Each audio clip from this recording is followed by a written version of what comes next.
قل إن كنتم تحبون الله فاتبعوني يحببكم الله।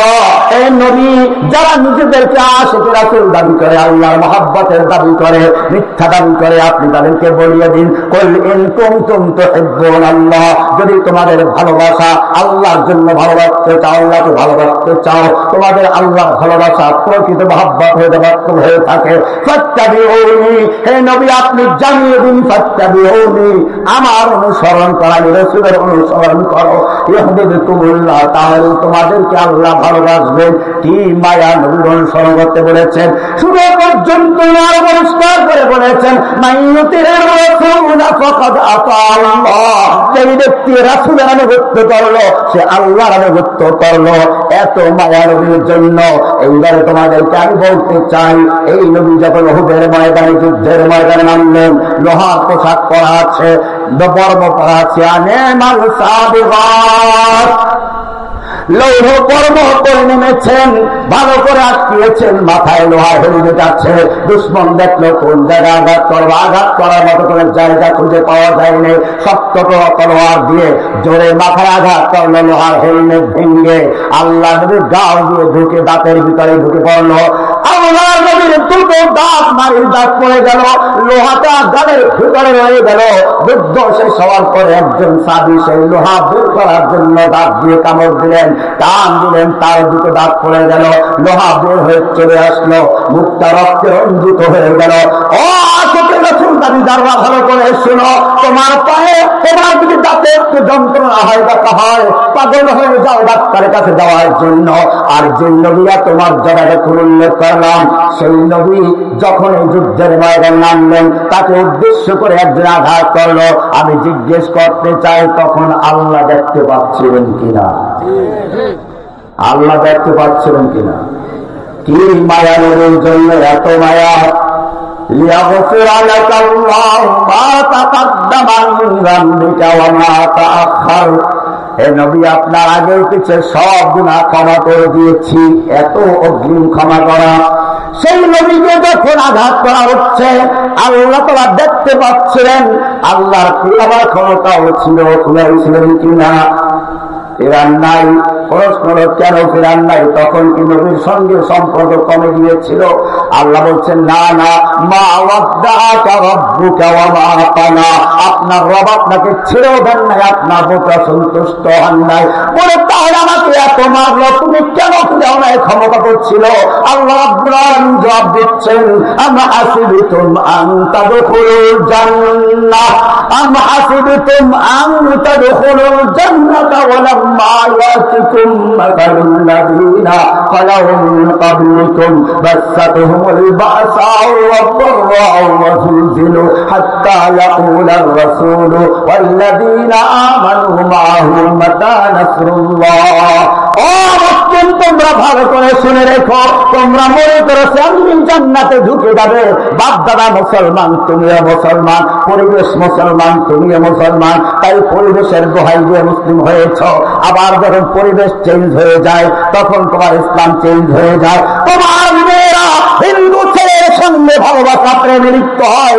ও মুসলমান, কি মান তুমি অর্জন করেছ? তোমার পাড়া প্রতিবেশী 5 কেজি চাউলের জন্য খ্রিস্টান হয়ে যায়। এটা পরীক্ষা আমাকে অবশ্যই করতে হবে। আল্লাহ তাআলা বলছেন, যে ঈমান এরকম ভাবে না বুঝে পরিবেশের কারণে ঈমান তারা আনলো, আর তারা বুঝে সে ঈমান গ্রহণ করলে আমাকে দেখতে হবে।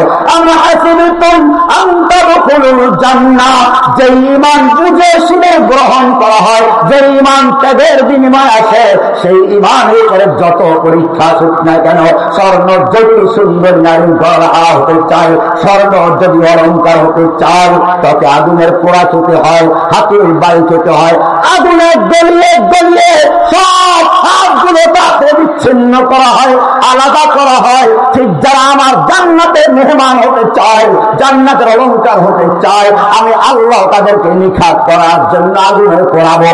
এটাই আমার নিয়ম। আমি আমার বন্ধু ইব্রাহিমকে আগুনে পুড়িয়েছি, পাস করেছে, তাকে আমি পরীক্ষা করেছি। ইব্রাহিম রাব্বুহু বিকালিমাতিন ফাতাম্মাহুন্না, ইব্রাহিমকে আমি সন্তান না দিয়ে পরীক্ষা করেছি। এরপরে বুড়ো বয়সে সন্তান দিয়ে পরীক্ষা করেছি, আমার সন্তানকে জবাই করার আগে দিয়ে পরীক্ষা করেছি, সর্বশেষ তাকে নিজেকে আগুনে পোড়াবার জন্য হুকুম দিলাম, আগুনে নিক্ষেপ করছি, আগুনে জ্বলে পড়ে ছারখার হয়ে যাও, দেখি টিকে থাকো কিনা। এটাই আল্লাহ নবী বলেছেন, যেই ব্যক্তি ইমানের সব গ্রহণ করেছে সেই ব্যক্তিকে যদি আগুনে পুড়িয়ে দেওয়া হয়, তোমাকে জবাই করা হোক, থেকে টুকরো টুকরো করা হোক, অথবা আগুনে পুড়িয়ে দেওয়া হোক, খবরদার তুমি ইমান থেকে সরতে পারবে না। ইব্রাহিমকে আগুনে নিক্ষেপ করা হয়েছে, পরীক্ষায় পাস করেছে, তারপরে আমি বলেছি ইন্নী জাইলুকা লিন্নাসি ইমামা। ও ইমাম ভাইরা, জেনে রাখবে কোরআন বলছে ওয়াজআলনাহুম আইম্মা, আপনারা হচ্ছেন ইমাম, আপনারা হচ্ছেন ইব্রাহিমের উত্তরসূরি, আপনারা হচ্ছেন ওয়ারাসাতুল আম্বিয়া। আমাদের নবী বলেছেন আমার পরে কোন নবী আসবে না, বলে তাহলে চলবে কেমনে, কারা চালাবে? আল্লাহ নবী বলেছেন ওয়ারাসাতুল আম্বিয়া আল উলামা, ওয়ারাসাতুল আম্বিয়া উলামায়ে কেরামদের রেখে যাচ্ছি, তারাই আমাদের কাজ করবে। ওয়াজআলনাহুম আইম্মাতান, ইমামতের দায়িত্ব তারাই পালন করবে। জেনে রাখবে পরীক্ষা আসবে, পরীক্ষা আসলে পরে দালালি করা যাবে না, রাষ্ট্রীয়ভাবে ঘুরঘুর করা যাবে না, শাসকদের পাচাটা গোলামি করা যাবে না। যুগে যুগে আল্লাহর দ্বীনকে ধ্বংস করেছে তিন শ্রেণীর অভিজাত শ্রেণীর লোকেরা। কয় শ্রেণীর? তিন শ্রেণীর। একটা হচ্ছে ধনী শ্রেণীর লোকেরা, আর এক দল শাসক, আর এক দল হচ্ছে ওই শাসকদের পাচাটা একদল আলেম গোলাম। এই তিন শ্রেণীর লোকেরা শাসকরা মনে করলো তাদেরকে আল্লাহ সৃষ্টি করেছে দেশকে শাসন করার জন্য, তারা নেতৃত্ব দিবে, এটাই তাদের কাজ। এখনো শাসকরা এটাই মনে করে। আলেমরা মসজিদে থাকবে, বড়রা কোরআনের আলোচনা করবে, মাহফিলে এসে বলে খবরদার রাজনৈতিক কোন মাহফিলে আলোচনা করা যাবে না। আর নির্বাচন আসছে ওই লোকগুলোই পাঞ্জাবি আর সিভিল বলে তারপরে বক্তব্য দেওয়ার জন্য একটু সবাই তালাশ করে। কেন? এটা তো না হয় লোকটা। মনে রাখতে হবে, মনে রাখতে হবে ওলামায়ে কেরামরা যুগে যুগে রাষ্ট্র পরিচালনা করেছে, নবীরা রাষ্ট্র পরিচালনা করেছে, আবু বকর রাষ্ট্র পরিচালনা করেছে, ওমর রাষ্ট্র পরিচালনা করেছে, আলী রাষ্ট্র পরিচালনা করেছে। কোরআন দিয়ে ওলামায়ে কেরাম তাদের খলিফা, তাদের ওয়ারিস, ওলামায়ে কেরামদের অধিকার আছে আরো কোরআনের মাধ্যমে রাষ্ট্র পরিচালনা করা। সুতরাং মনে রাখতে হবে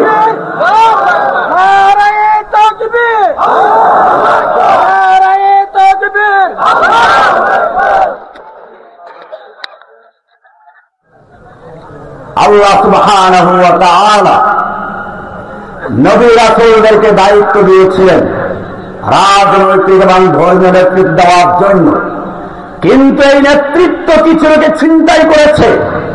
এক নাম্বার হচ্ছে একদল শাসক, যেই শাসকেরা ধর্মকে রাষ্ট্র থেকে আলাদা করেছে, ধর্মটার যার রাষ্ট্র ছোড়ার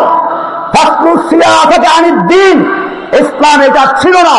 ইসলামের রাষ্ট্র যারা পরিচালনা করেছেন, একদিকে আল্লাহর নবী নিজে রাষ্ট্রপ্রধান ছিলেন, আর একদিকে তিনি মসজিদে নববীতে আল্লাহু আকবার ইমামতি দাঁড়িয়ে গিয়েছেন।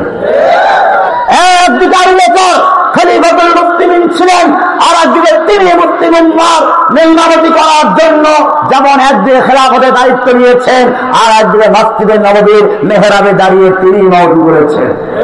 এটাই ছিল মুসলিমদের নীতি, এটাই ছিল মুসলিমদের নীতি। এভাবে আল্লাহ ইসলামকে বিজয়ী করেছিলেন। যেদিন আবার মুসলিম উম্মাহ সেই কোরআন রাষ্ট্র পরিচালনা করবে, বাইতুল মুকাররমের খতিব যেদিন বাংলাদেশের প্রধান রাষ্ট্রপতি হবে, সেদিন ইনশাআল্লাহ মুসলিমরা আবার মাথা উঁচু করে দাঁড়াবে। এক শ্রেণী হচ্ছে শাসক গোষ্ঠী, যারা নিজেদেরকে মনে করল রাষ্ট্র পরিচালনার দায়িত্ব আমাদের। আর এক দল হচ্ছে তাদের দরবারি মৌলবী, এই ওলামায়ে কেরাম না, দরবারি। যুগে যুগে ছিল, ইংরেজরা যখন দেশে আসলো, ইংরেজদের বিরুদ্ধে ওলামায়ে কেরাম যুদ্ধ করতে লাগলেন। আপনারা জানেন আজকে যে কওমি মাদ্রাসা দেখতে পাচ্ছেন, দেওবন্দি মাদ্রাসা, এই দেওবন্দের প্রতিষ্ঠাতারা যারা ছিলেন কাসেম নানবী রহমতুল্লাহ আলাইহি, হাজী ইমদাদুল্লাহ মুহাজির মুফতি রহমতুল্লাহ আলাইহি, রশিদ আহমদ গঙ্গুহি রহমতুল্লাহ আলাইহি, হাফেজ জামান শরীফ রহমতুল্লাহ আলাইহি, তারা সরাসরি ইংরেজদের যুদ্ধ করেছেন, যুদ্ধই করেছেন তা না। আপনারা জানেন, ইতিহাস করুন, থানা ভবনকে আশ্রয় থানবী, এই থানবী হচ্ছে একটা থানার নাম। থানা ভবনকে রাজধানী করে হাজী আব্দুল্লাহ বাহাদুর মক্কি রহমাতুল্লাহ আলাইহিকে আমিরুল মুমিনিন এবং প্রধান সেনাপতি রশিদ আহমদ গঙ্গুহি রহমতুল্লাহ আলাইহিকে প্রধান বিচারপতি করে একটা মুসলিম রাষ্ট্র গঠন করা হয়েছিল, স্বাধীন মুসলিম রাষ্ট্র। কিন্তু কিছু দরবারি গাদ্দারদের কারণে, গাদ্দারির কারণে সেই হুকুমত শেষ হয়ে গেল। সেখানে হাফেজ জানেন শহীদ হলেন। শেষ পর্যন্ত হাজী আব্দুল্লাহ বাহাদুর মক্কি রহমাতুল্লাহ আলাইহি মক্কায় হিজরত করলেন। রশিদ আহমদ গঙ্গুহি রহমাতুল্লাহ আলাইহি, কাসেম নানভী রহমাতুল্লাহ আলাইহি আত্মগোপন করেন। এরপরে যখন একটা সাধারণ ক্ষমা ঘোষণা হলো, তারপরে তারা চিন্তা করলেন এভাবে সম্মুখ যুদ্ধ করে আমরা আর পারবো না, আমাদের এখন কাজ হচ্ছে প্রতিষ্ঠান তৈরি করা, মাদ্রাসা তৈরি করা। এই চিন্তা ভাবনা করে আজকে হয়তো আমরা এখানে পাচ্ছি না, কিন্তু একদিন এই দেওবন্দের ছাত্ররা, এই মাদ্রাসার ছেলেরাই আবার নিজেদের নেতৃত্ব তৈরি করবে, ভারতবর্ষে মুসলিমকে তারা নেতৃত্ব দিয়ে এই ভারতবর্ষকে বিজয় করে ছাড়বে। আপনারা জানেন পরবর্তীতে যতগুলো আন্দোলন হয়েছে, খেলাফত আন্দোলন, রেশমি রুমাল আন্দোলন, নিজামে ইসলাম, খেলাফত আন্দোলন, যতগুলো সবগুলো এই দেওবন্দের ছাত্ররাই করেছে। এমনকি আপনারা জানেন যখন ইন্ডিয়া আলাদা হয়ে স্বাধীন হলো, ইংরেজরা চলে গেল, এরপরে যখন আবার পাকিস্তান আন্দোলন হলো, সেই পাকিস্তান আন্দোলন নেতৃত্ব ইসলামের হাতেই ছিল। আপনারা জানেন সেই পাকিস্তান যখন হলো, পাকিস্তানের পতাকা, স্বাধীনতার পতাকা উদ্বোধন করেছিলেন পশ্চিম পাকিস্তানের আল্লামা শিবলি উসমানী রহমতুল্লাহ আলাইহি। পশ্চিম পাকিস্তানের শিবলি উসমানী, পূর্ব পাকিস্তান মানে বাংলাদেশের ঢাকায় জাফর উসমানী ওলামায়ে কেরামদের নেতৃত্বে স্বাধীনতার পতাকা উদ্বোধন করা হয়েছিল। কিন্তু মনে রাখবেন, যুগে যুগে এই অবস্থাটা হয়েছে, ট্যাক্সের বাড়ি দেশ করে ওলামায়ে কেরামরা আর দেখেন স্বাধীন হয়ে যায়, তখন আলেমদেরকে আর প্রয়োজন হয় না। আপনারা জুলাই আগস্টে দেখেছেন, জুলাই আগস্টের পরে যখন জালিম শাহী লেবি ফ্রন্ট পালিয়ে গেল, তখন আমরা দেখলাম ওলামায়ে কেরামদেরকে ডেকে নেওয়া হলো, আদর করা হলো, তাদের মাধ্যমে ওরা নেতৃত্ব হাতে নেওয়ার পরে এরপরে ওলামায়ে কেরামদের কোনো প্রয়োজন নেই। মনে রাখতে হবে, এখান থেকে আমাদেরকে ফিরে আসতে হবে। ওলামায়ে কেরামদের মনে রাখতে হবে, কোন ভয় ভীতি, কোন দুর্বত্যাচার মুমিনদের সামনে যতই আসুন তাদেরকে চুলাতে পারবে না। এটাই হচ্ছে, আপনারা যারা বুখারী পড়েন, কোরআন যারা ভালো করে দেখবেন, বাদশা হেরাকেল রাসূল সাল্লাল্লাহু আলাইহি ওয়াসাল্লামের চিঠি পাওয়ার পরে সেই চিঠি নিয়ে যখন বসলেন, আর আবু সুফিয়ানের নেতৃত্বে একটা কাফেলাকে হাজির করা হলো, আবু সুফিয়ানকে সামনে বসানো হলো, তার সঙ্গীদেরকে পিছনে বসা হলো, আর বলা হলো আমি কিছু প্রশ্ন করব, সঠিক উত্তর দিলে সমর্থন দিবে, মিথ্যা বললে তোমরা প্রতিবাদ করবে। এইভাবে তিনি দুভাষী আনলেন, অনেকগুলো প্রশ্নই করেছিলেন। একটা প্রশ্ন খুবই গুরুত্বপূর্ণ, ভালো করে শুনুন। এই প্রশ্ন হল হয়ে যায়, তখন আর কারো মুসলিম মেয়ে হিন্দুদের সঙ্গে প্রেম ভালোবাসা করবে না। এই প্রশ্ন যদি হল হয়ে যায়, তাহলে কোন মুসলিম খ্রিস্টান হবে না, কোন মুসলিম যে অত্যাচারের ভয়ে তাহলে ভূমিকা পালন করবে না। মনে রাখতে হবে, নাটক আবার শুরু হয়েছে, নাটক শুরু হয়েছে। আপনারা যদি ভয় পেয়ে এরকম ভাবে পুলিশের শেখানো নাটকের ফাঁদে পা দেন, জেনে রাখবেন আস্তে আস্তে সব ওলামায়ে কেরামদেরকে রঙ করে ছাড়বে। কি মজার কাহিনী! অটোমেটিক ভাবে আমি চাপাই চলে গেলাম, অটোমেটিক ভাবে শিকল করলাম, অটোমেটিক ভাবে উলঙ্গ হলাম। আমার মনে হওয়ার জন্য সেই সুলাইমান আসলামের তক্তা আবার চলে আসছে। শাহরুন এক ধাক্কায় তাকে সুলাইমানের মতো চাপাই নিয়ে গেছে। তারপরে লোহা, দাউদের আসলামের লোহা হাতে চলে আসছে। আলান্নালাহুল হাদিদ, এই লোহা পাইছি, শিকল বানাইয়া ফাইবর পড়েছি নিজে নিজে। আবার পোশাক খুলে গেল, তাও নিজে নিজে মনে করলো যে আদম হাওয়ার পোশাক তো খুলে গেছিলেন, হয়তো আদম হাওয়ার কাহিনী এখানে ঘটছে। কি নাটক শুরু হয়েছে! মনে রাখবেন, এই নাটক করার সুযোগ পায় তখন ওরা ভয় দেখাবে, তোমার ছেলেরা জঙ্গি, তাদেরকে জঙ্গি মামলা আটকে ফেলবো। আর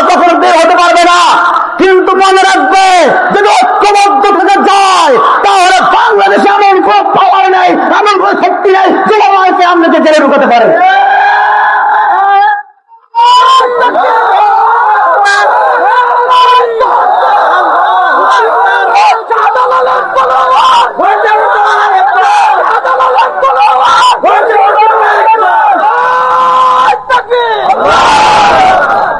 ভাইরা আমার, ইব্রাহিম আলাইহিস সালামকে পরীক্ষা করা হলো, পরীক্ষায় পাস করবে। আল্লাহ বলছেন জাইলুকা লিন-নাসি ইমামা, আমি তোমাকে ইমাম বানাবো।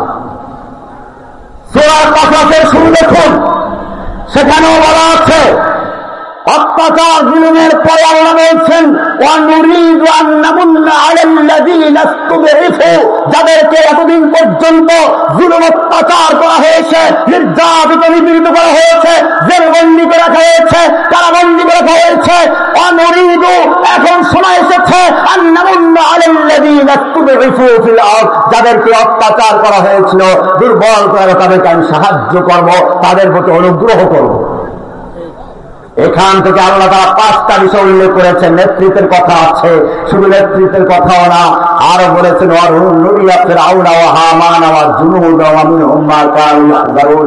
ফিরআউন হামান নমরুদদেরকে যুগে যুগে তারা এই ফিরআউনদের চরিত্র নিয়ে আসবে, তাদেরকে তারা যা ভয় করত, তাদের হাতে হ্যান্ডকাপ লাগাবো, পিস মোড়া করে বসবো, তাদেরকে কলা পাতা দিয়ে জল করে ফেলে রাখবো।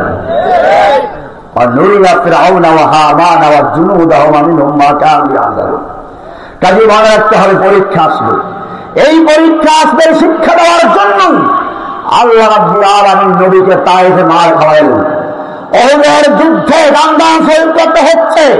আল্লাহ তাআলা সেদিন বলেছেন আম হাসিবতুম আন তাদখুলুল জান্নাহ, তোমরা কি মনে করেছো জান্নাতে এমনি ঢুকে পড়বে? ওয়ালাম্মা ইয়াতিকুম মাসালুল লাযীনা খালাউ মিন ক্বাবলিকুম মাসসাতুল বাসা ওয়াদ দাররা ওয়া যুলজিলু হাত্তা ইয়াকুলা রাসূলু ওয়াল লাযীনা আমানু মা'হু মাতা নাসরুল্লাহ।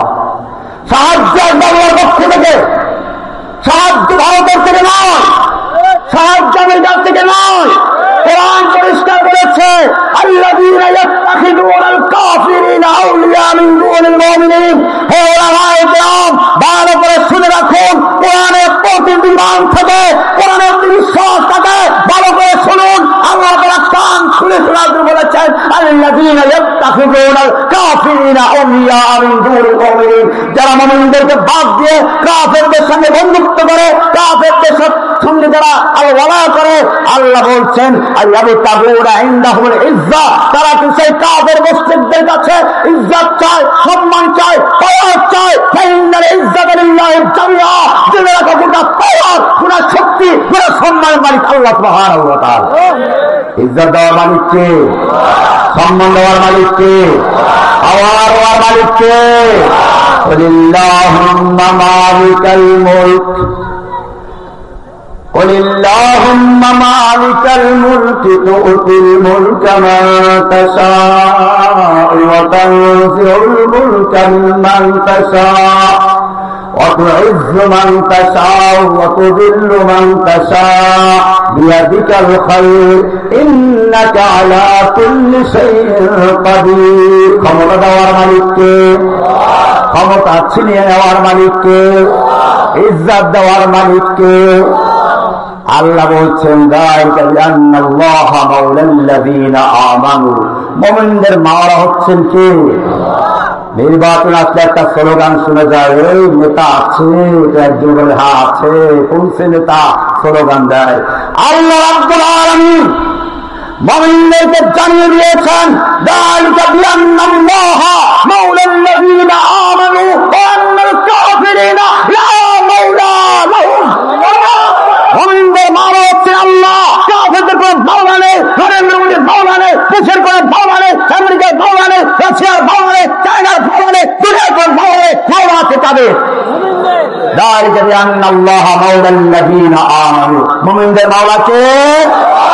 ওয়া আন্নাল কাফিরিনা, ওরা যতই বড় নেতা আছে আর চিৎকার করে আল্লাহ বলেন না, ওদের কোনো নেতা নেই। ওয়া আন্নাল কাফিরিনা লা মাওলা লাহুম, কাফেরদের কোনো মাওলা নেই। বদরের যুদ্ধ চলছে, একদিকে নবীর তাবুতে দোয়া হচ্ছে, আর একদিকে আবু জাহেলের তাবুতেও দোয়া হচ্ছে। আবু জাহেল দোয়া করছে, হে রব্বে কাবা, আমরা কাবা নির্মাণ করি, হাজিদের পানি খাওয়াই, আমাদের ভিতর থেকে একজন লোক বেদিন হয়ে গেছে, বাপ দাদার ধর্ম ত্যাগ করেছে। এই দুইটা বলের মধ্যে থেকে যাকে তুমি ভালোবাসো, যে তোমার বেশি প্রিয়, তাকে সাহায্য করো। দোয়া পাঠাচ্ছে। আল্লাহর নবী দোয়া করছেন, আল্লাহ তুমি যদি চাও আজকের দিনের পরে পৃথিবীতে তোমার নাম নেওয়ার কেউ থাকবে না, তাহলে আমাদেরকে ধ্বংস করে দাও। আর তুমি যদি চাও তোমার ওয়াদা করেছো আমাকে সাহায্য করবে, আজকে সাহায্য করার সময় এসেছে। আল্লাহুম্মা আনজিলনি মা ওয়া'আদতানি, তুমি আমার সঙ্গে যে ওয়াদা করেছো সে ওয়াদা পূরণ করো। দোয়া করতে করতে আবু বকরকে বলছেন, ইয়া রাসূলুল্লাহ, বাস হয়ে গেছে, আল্লাহ আপনাকে বঞ্চিত করবেন না, দোয়া কবুল হয়ে গেছে। আল্লাহ নবী রাতের বেলায় বললেন, কালকে তোমরা এখানে আবু জাহেল, এখানে উতবা, এখানে সাইবার রাজ দেখতে পাবে। দেখা গেল ঠিকই সেখানে ছিল। বিজয় হয়েছিল কি সংখ্যাগরিষ্ঠের মধ্যে, নাকি আল্লাহর ভরসার কারণে? আল্লাহ বলেছেন, কাম মিন ফিয়াতিন কালিলাতিন গালাবাত ফিয়াতান কাসীরাতান বিইذنিল্লাহ, কত ক্ষুদ্র ক্ষুদ্র দলকে বিশাল বাহিনীর বিরুদ্ধে বিজয় দিয়েছি আমি আল্লাহ, বিশাল আল্লাহ সাহায্যের কারণে। আল্লাহ বলেছেন, ফালাম তাকতুলুহুম, ওদেরকে আপনি কতল করেন নাই, ওয়ালাকিন্নাল্লাহ কাতালাহুম, বরং আল্লাহ নিজে কতল করেছেন। কতই বলে নাই, মারামারি নাই, আল্লাহ নিজে কতল করেছেন। কে কতল করেছেন বলতে ভয় লাগে। কেউ কেউ তো বলে ফেলেন, বদর যুদ্ধে কি লাভ হয়েছে, বদর যুদ্ধে কি লাভ হয়েছে। যদি কেউ অজ্ঞতার সাথে বলে তাহলে আল্লাহ মাফ করতে পারেন, বুঝে শুনে বললে সে কোরআনের বিরুদ্ধে কথা বলেছে। কোরআন ফুরকান, বদরের যুদ্ধ হচ্ছে সত্য মিথ্যার মধ্যে আলাদা করে দেওয়া দিন। বদরের যুদ্ধে আল্লাহ ফেরেশতা নামিয়ে দিয়েছেন, বদরের যুদ্ধে আল্লাহ নিজে যুদ্ধ করেছেন। কোরআন বলতে, ফালাম তাকতুলুহুম, আপনি ওদেরকে হত্যা করেননি, ওয়ালাকিন্নাল্লাহ কাতালাহুম, আল্লাহ নিজে হত্যা করেছেন। বদর যুদ্ধে ফেরেশতাদেরকে আল্লাহ নিজে প্রশিক্ষণ দিয়েছেন। ফাদরিবু ফাওকা রানাস, ওদের গর্দানে মারো, শিক্ষা দিয়েছেন কে? আল্লাহ নিজে জিহাদের শিক্ষা দিয়েছেন। কেন দিচ্ছেন ফেরেশতাদেরকে? কিসের চিন্তা করছো? তাকে হয়তো জেনে রাখবে, সংখ্যাগরিষ্ঠতার উপর ভিত্তি করে ইসলাম কখন বিজয় লাভ করে। ইসলাম বিজয় করে কার সাহায্যে? আল্লাহর নবীকে সেজন্য আল্লাহ রক্তাক্ত করেছেন।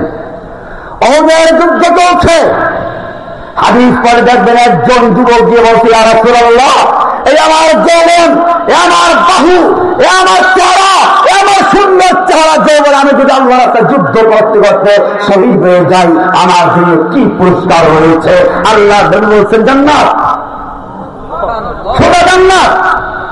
ইন্নাল্লাহা আশতারা মিনাল মুমিনিন, নিশ্চয় আল্লাহ তাআলা মুমিনদের থেকে ক্রয় করেছেন। কাদের থেকে? কে ক্রয় করেছেন? একটা জিনিসের মূল্য ক্রেতার কাছে বেশি গুরুত্ব না বিক্রেতার কাছে? কোনটা?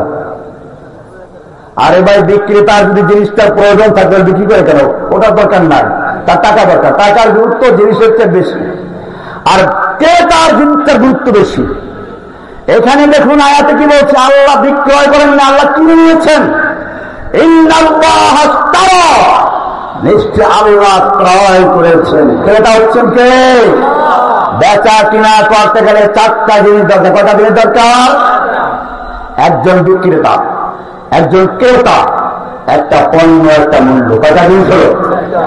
কোরআনের আয়াত সূরা তাওবার ১১ নম্বর পরিষ্কার মিলিয়ে নিন। ইন্নাল্লাহা আশতারা, নিশ্চয় ক্রয় করেছেন আল্লাহ। ক্রেতা হচ্ছেন কে? বিক্রেতার প্রয়োজন কার থেকে ক্রয় করলেন? মিনাল মুমিনিন, মুমিনদের থেকে ক্রয় করেছেন। কি ক্রয় করলেন? আনফুসাহুম ওয়া আমওয়ালাহুম, মুমিনদের জান এবং মাল ক্রয় করেছেন। ওয়া রাব্বুল আলামিন জান মাল ক্রয় করেছে, মূল্য কি দিবে? আল্লাহ বলেছেন বিআন্না লাহুমুল জান্নাহ, জান্নাতের বিনিময়ে দিব। আলা ইন্না সিলাতাল্লাহি গালিয়া, আলা ইন্না সিলাতাল্লাহিল জান্নাহ, অনেক বড় মূল্যবান জিনিস, জান্নাতের বিনিময়ে আমি তোমাদের জান মাল ক্রয় করেছি। ওয়া রাব্বুল আলামিন এই পর্যন্ত সবাই বলে আল্লাহ তাআলা মুমিনদের জান এবং মাল ক্রয় করেছেন জান্নাতের বিনিময়ে, তারপরে আর কেউ বলে না হস্তান্তর কেমনে করব? বিকৃত মাল তুমি কিনে নিয়েছ, তুমি মালিক হয়ে গেছ, এখন তোমাকে কেমনে হস্তান্তর করব? সেইটা এক একদিন এক একদিক ঘুরে দেয়। তুমি বলো কিভাবে কি করতে পারি?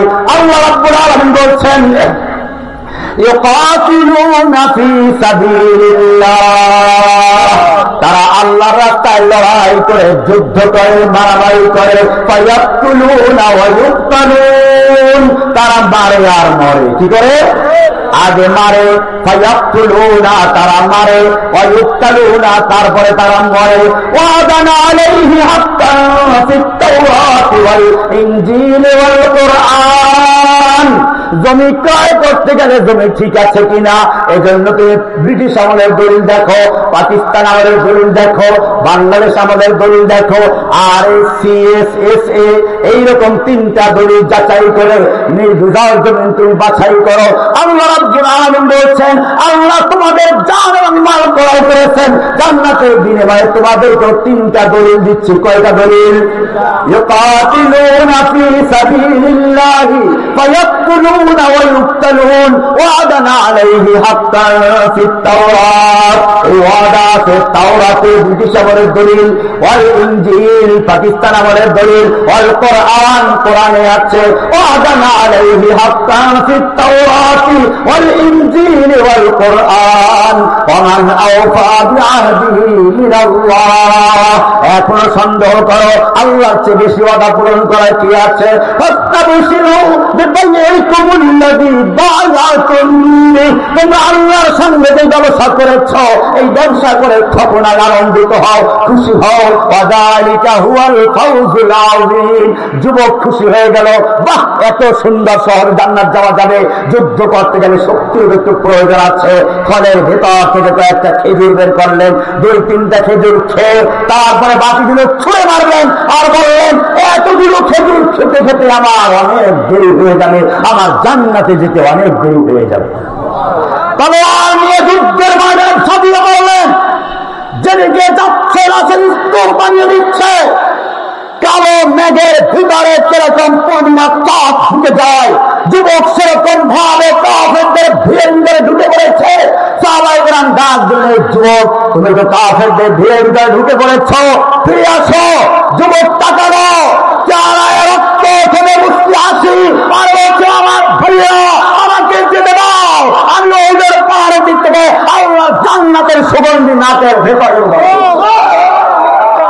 যুদ্ধ করতে করতে শহীদ হয়ে গেল। এটাই ছিল মুসলিমদের বিজয়ের মূল রহস্য। একদিকে ঈমান শক্তি তাকত, বাদশাহ হেরাকেল সেজন্য জিজ্ঞেস করলো আমি তোমাকে অনেকগুলো প্রশ্ন করব। একটা প্রশ্ন ছিল ওয়াহাল ইয়ারতাদু আহাদুন আন দীনিহি সাক্তাতান আন দীনিহি বাদা আন ইয়াদখুলা ফীহি, তোমাদের যে ব্যক্তি নবুয়ত দাবি করেছে, যে ব্যক্তি আমাকে পত্র লিখেছে, সেই ব্যক্তির দিন গ্রহণ করার পরে কোন ব্যক্তি ধর্মের প্রতি অসন্তুষ্ট হয়ে মুরতাদ হয়ে ধর্ম ত্যাগ করে কিনা। বাদশাহ হেরাকেলের প্রশ্ন শুনল কে? তৎকালীন সময় আল্লাহ নবীর সবচেয়ে বড় দুশমন, আবু জাহেলের পরে সবচেয়ে বড় দুশমন, যার নেতৃত্বে সব যুদ্ধগুলো হয়েছে, সেই দুশমন এখন ইসলাম কবুল করে নাই, সামনে বসা বড় না, এমনটা হয় না। বাদশাহ হেরাকেল তখন মন্তব্য করেছিল ওয়াকাযালিকাল ঈমান হিনা তুখালিতু বাশাশাতুহু আল কুলুবা, এটাই হচ্ছে ঈমানের বাস্তবতা, এটাই হচ্ছে ঈমানের প্রকৃতি।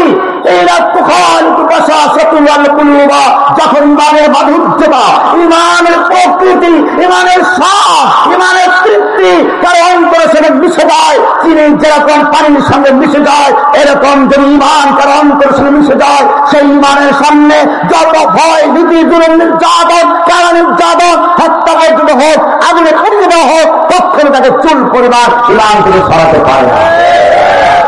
এটাই ছিল মুসলিমদের ইমানের বিজয়ের মূল জায়গাটা। একদিকে তাওহীদ, আর একদিকে হাদিস। একদিকে কি? আর একদিকে হাদিস। উলামায়ে কেরামদের মনে রাখতে হবে, আপনাদের সাধারণ যারা আছে উলামায়ে কেরাম সচেতন হয়েছেন। এখন বিভিন্ন জায়গায় ইমাম পরিষদের উদ্যোগে আলেম ওলামাদের নেতৃত্বে মাহফিল তৈরি হচ্ছে। এই মাহফিলগুলোকে আরো বড় পরিসরে কামিয়াব করতে হবে। জেনে রাখবেন, একটা বিপ্লব যদি সফল হতে চায় তাহলে 3 শ্রেণীর মানুষের প্রয়োজন হয়। আলেমদের নেতৃত্ব, কিয়াদতের উলামা, ধনীদের অর্থ, যুবকদের রক্ত আর শ্রম, এই 3টা জিনিস যদি সমন্বয় হয় সেই সমাজে ইসলামের বিজয়কে পৌঁছে রাখতে পারে না। এই জন্য যুবকরা জুড়েছে, উলামায়ে কেরাম জুড়েছে। জেনে রাখবেন, চতুর্দিক থেকে আমাদের অত্যাচার হচ্ছে, নির্যাতন হচ্ছে। এবারে আল্লাহ রাব্বুল আলামিন আপনাদের আমাদের সকলকে আহ্বান করে বলছেন, আম হাসিবতুম আন তাদখুলুল জান্নাহ। ও যুবকেরা, তোমরা তো সালাউদ্দিন আইয়ুবীর সন্তান, তোমরা সেই কাসেম মুহাম্মদ বিন কাসেমের সন্তান।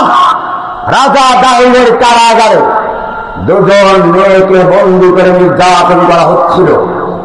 মুসলিম মেয়ে দুটো অত্যাচার সহ্য করতে না পেরে নিজের শরীরে রক্ত বের করে কাঙ্গা নিয়ে ওর নাকে কাগজ বানিয়ে তৎকালীন মুসলিম বিশ্বের খলিফাতুল মুসলিমিন হাজ্জাজ বিন ইউসুফকে পত্র লিখেছিল। হাজ্জাজ বিন ইউসুফ মুসলিম বোন হওয়ার কারণে আজকে আমাদের নির্যাতন করা হচ্ছে, তুমি আল্লাহর কাছে কি জবাব দিতে প্রস্তুত হও?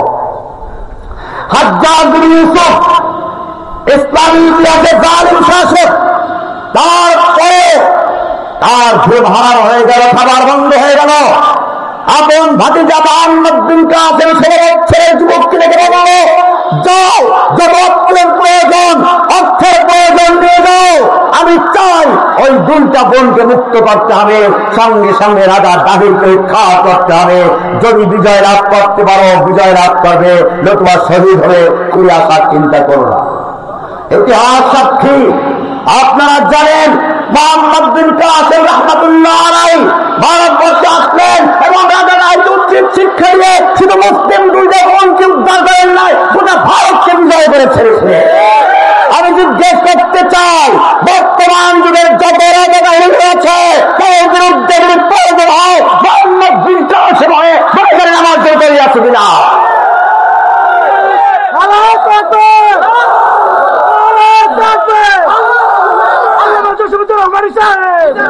फिर तुझे एक बार करनी है जहां की रहबरी, फिर तुझे एक बार करनी है जहां की रहबरी, उस खुदा के नाम लेकर फिर आलम बरदार बन।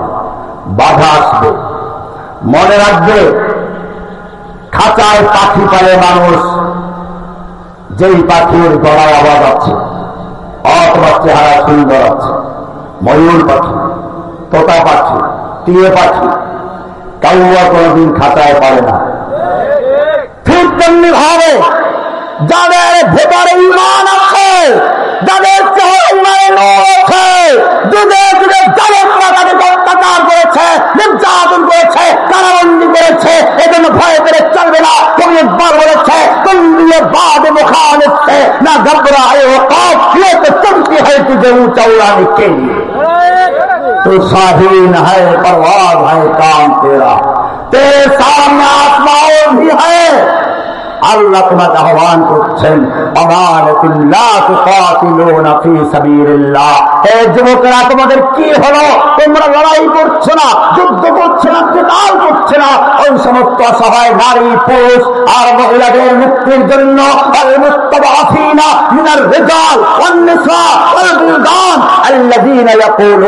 যারা আল্লাহর কাছে ফরিয়াদ করে বলছেন, রব্বানা আখরিজনা মিন হাযিহিল কারয়াতিজ যালিমি আহলুহা, হে রব্বুল আলামিন, তুমি আমাদেরকে জালেম দেশ উদ্ধার করো, আমাদেরকে বের করে নাও। ওয়াজআলনা মিন লাদুনকা ওয়ালিয়্যা, আমাদের মুক্তির জন্য তুমি তোমার পক্ষ থেকে ওলি পাঠাও, অভিভাবক পাঠাও, নেতা পাঠাও। ওয়াজআলনা মিন লাদুনকা নাসীরা, তুমি আমাদের জন্য তোমার পক্ষ থেকে সাহায্যকারী পাঠাও।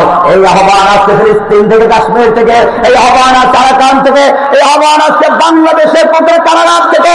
এবং যদি এখন জানা নাই বাংলাদেশকে সেই ইন্দোনেশিয়ার মতো, সুদানের মতো গৃহ যুদ্ধরা দিয়ে বাংলাদেশকে ধ্বংস করার জন্য তারা চলছে। এখন সময় আছে, এখন সময় আছে, সচেতন হও, প্রস্তুত হও। আল্লাহ দিনকে বিকৃত করো না। আল্লাহর নবী যেভাবে দিনকে বিজয় করেছে, আল্লাহর নবীর সাহাবীরা যেভাবে দিনকে বিজয় করেছেন, কিয়ামত পর্যন্ত দিন সেভাবেই বিজয় হবে। আমরা সালাত আদায় করি, হুকুম কার? আকিমুস সালাত হুকুম কার? আকিমুস সালাত হুকুম কার? সালাত কিভাবে পড়বো, কয় রাকাত কিভাবে করবো শিখিয়েছেন কে? হুকুম লা ইলাহা ইল্লাল্লাহ, তরিকা মুহাম্মাদুর।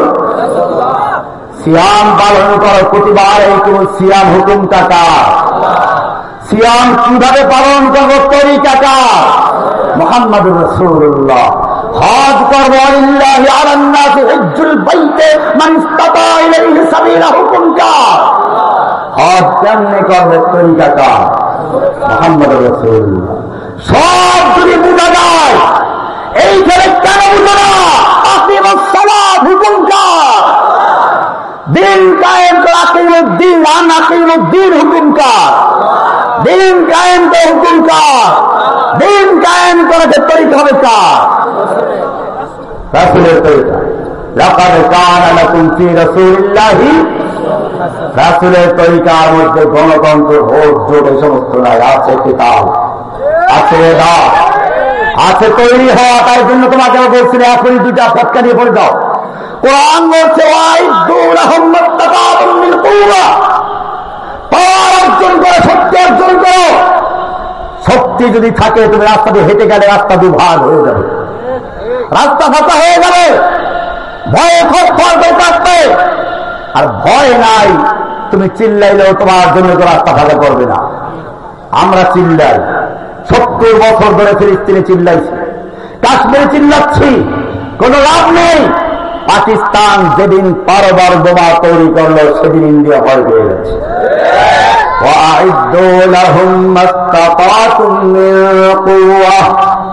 তোমাদেরকে কিতাব দিয়েছি তাওহীদের ইলম অর্জন করার জন্য, আত্মিক শক্তি অর্জন করার জন্য।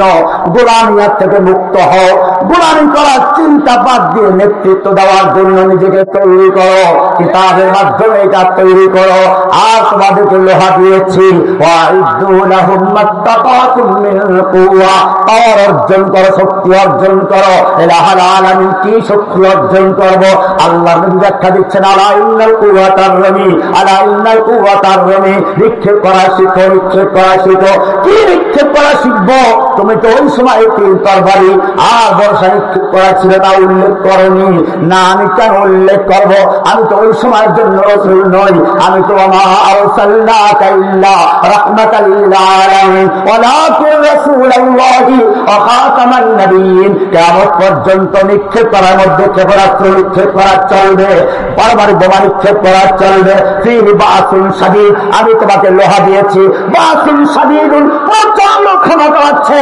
এই তলোয়ার তো প্রচন্ড ক্ষমতা নয়, বর্ষাটা প্রচন্ড ক্ষমতা নয়, প্রচন্ড ক্ষমতা হচ্ছে স্থলে চলার জন্য ট্যাঙ্কের গুলা ট্যাঙ্ক তৈরি করতে হবে। বাসুন শাদীদুন, আকাশে চলার জন্য জেট বিমান তৈরি করতে হবে। বাসুন শাদীদুন, পানিতে চলার জন্য সাবমেরিন তৈরি করতে হবে। বাসুন শাদীদুন ওয়া আযু আনজালনাল হাদীদা ফীহি বাসুন শাদীদুন ওয়া মানাফিউ লিন-নাস وأعدوا لهم ما استطعتم من قوة ومن رباط الخيل। ঘোড়া প্রস্তুত করো, ঘোড়া অশ্বারোহী বাহিনী তৈরি করো। ومن رباط الخيل ترهبون به عدو الله وعدوكم। যদি পাওয়ার অর্জন করতে পারো, শক্তি অর্জন করতে পারো। সূরা তাওবার 60 নম্বর আল্লাহ বলছেন, তুরহিবুনা বিহি আদুল্লাহি ওয়া আদুওয়াকুম, তোমরা এর মাধ্যমে তোমাদের দুশমন এবং আল্লাহর দুশমনদেরকে দ্রুত সন্ত্রস্ত করে রাখবে। এর হাব মানে কি? এর হাব মানে সন্ত্রাস, এর হাব মানে ত্রাস। আল্লাহ বলছেন, তুরহিবুনা বিহি আদুল্লাহি ওয়া আদুওয়াকুম, যার মাধ্যমে তোমরা তোমাদের দুশমনদেরকে এবং আল্লাহর দুশমনদেরকে দ্রুত সন্ত্রস্ত করে রাখবে। সেজন্য যুবক খেয়াল রাখবে, উল্টা পাল্টা আবার করতে যেও না। আল্লাহর নবী মক্কায় যখন তাওহীদের দাওয়াত দেওয়া শুরু করলেন, আবু বকর ওমরের মতো লোক, ওসমানের মতো লোক তার সঙ্গে আছে, হামজার মতো বীর পুরুষ তার সঙ্গে আছে। ইচ্ছে করলে রাতের অন্ধকারে 10-20টা মূর্তি ভাঙতে পারতেন, কিন্তু তিনি ভাঙেন নাই। কেন ভাঙেন নাই? তোমাকে শিক্ষা দিলেন, এখন মূর্তি ভাঙার সময় নয়, আগে পাওয়ার অর্জন করো, শক্তি অর্জন করো, আগে মনের ভিতর থেকে মূর্তি ভাঙো।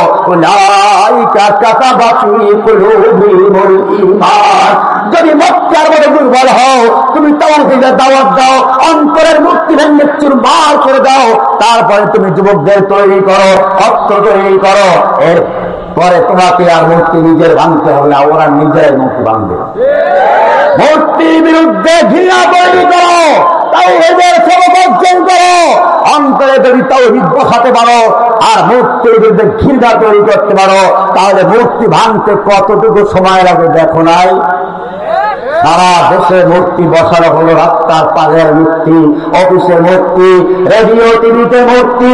একটা মূর্তিকে এই প্রজন্মে অন্তরে বসাবার জন্য কত রকমের চেষ্টা করা হয়েছে। আর অন্তরে মালিক বলছেন, তুই যত চেষ্টা করবি বেশি বসাবার জন্য, আমি তার চেয়ে কয়েক গুণ বেশি ঘৃণা তৈরি করবো। তুই বসা মূর্তি, আমার ভেঙতে সময় লাগবে একদিন। সব ভেঙে চুরমার করে দিল। যেটা ভাঙ্গা সম্ভব ছিল না, ওটাকে ক্রেন লাগিয়ে রশি দিয়ে টেনে হচ্ছে দৌড়ে বসে ভেঙে চুরমার করেছে। শক্তি অর্জন করে। সুতরাং মনে রাখতে হবে, আজকের আলোচনা ছিল ওলামায়ে কেরামদের মজলিস। ওলামায়ে কেরামদের নেতৃত্ব মানার জন্য তৈরি হও। গোলামি আর দাসত্বের চিন্তা ভাবনা অন্তত করে দাও। নেতৃত্ব মানতে মানতে ইংরেজদের গোলামি করতে করতে এখন ওই ইংরেজ মার্কার চেহারা না দেখলে মনে করা হয় এরা সমাজে কিছু পারবে না। একটা ধারণা তৈরি করে দেওয়া হয়েছে, আর এমরা শুধু ইমামতি করবে আর মসজিদে নামাজ পড়াবে, এটাই তাদের কাজ। রাষ্ট্র চালাবার মতো খবরে নাই। আমি জিজ্ঞেস করতে চাই, যারা কোরআন নিয়ম করতে পারে তারা কোরআন রাষ্ট্র চালাতে পারবে কিনা? যারা তোমাদেরকে কোরআন থেকে বিচ্ছিন্ন করতে চায়, তাদের চেহারাটা কোরআন থেকে আমি বলতে অনেক সময় আমি 2টা আয়াত বলে শেষ করছি। কোরআন থেকে দেখে নাও তাদের চেহারাটা কি। কোরআন বলছে সূরা নিসা 60 নম্বর আয়াত, 60 নম্বর আয়াত, আল্লাহ বলছে এই লোকদের চেহারা যারা তোমাদেরকে বুঝায়, আলেম ওলামাদের দিয়ে দেশ চলবে না, কোরআন দিয়ে দেশ চলবে না, ওটা দিয়ে খতম করো, তারাবি পড়ো, নামাজ পড়ো, ঠিক আছে। আল্লাহ তাআলা তাদের চরিত্র তুলে ধরেছেন।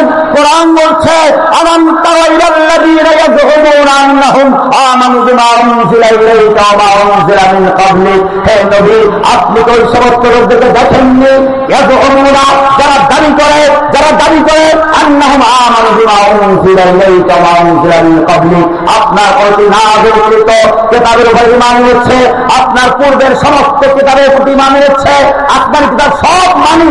কিন্তু যখন বিচার ফয়সালার কথা আছে, যখন শাসনের বিচারের ব্যবস্থা আছে, তখন তারা কোরআনের শাসন মানতে চায় না।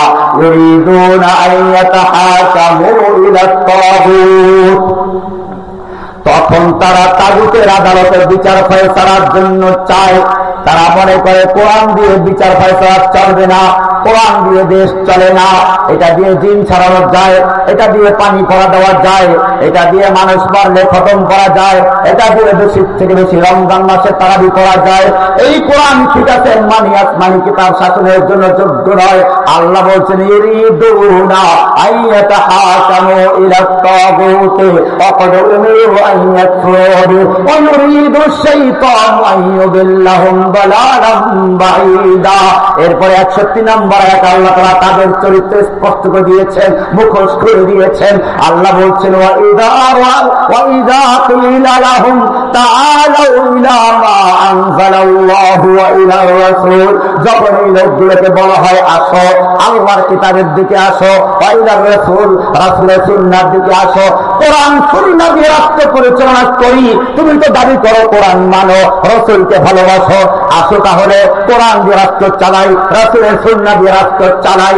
এই কথা যখন বলা হয় আল্লাহ বলছেন যেই লোকগুলো দাবি করলো কোরআন মানি, যেই লোকগুলো এতক্ষণ দাবি করলো রাসূলকে ভালোবাসি, রাসূলকে মানি, সেই লোকগুলোর চেহারাটা কি জানো? রাআইতাল মুনাফিকিনা ইয়াসুদ্দুনা আনকা সুদুদা, রাআইতাল মুনাফিকিন, আপনি মুনাফিকগুলোকে দেখবেন আজকে মাথাটা ঝুঁকে বের হয়ে চলে গেছে, চুপচাপ মাথাটা নত করে মজলিস ত্যাগ করে চলে গেছে। কে বলেছেন? না রহমান বলেছে।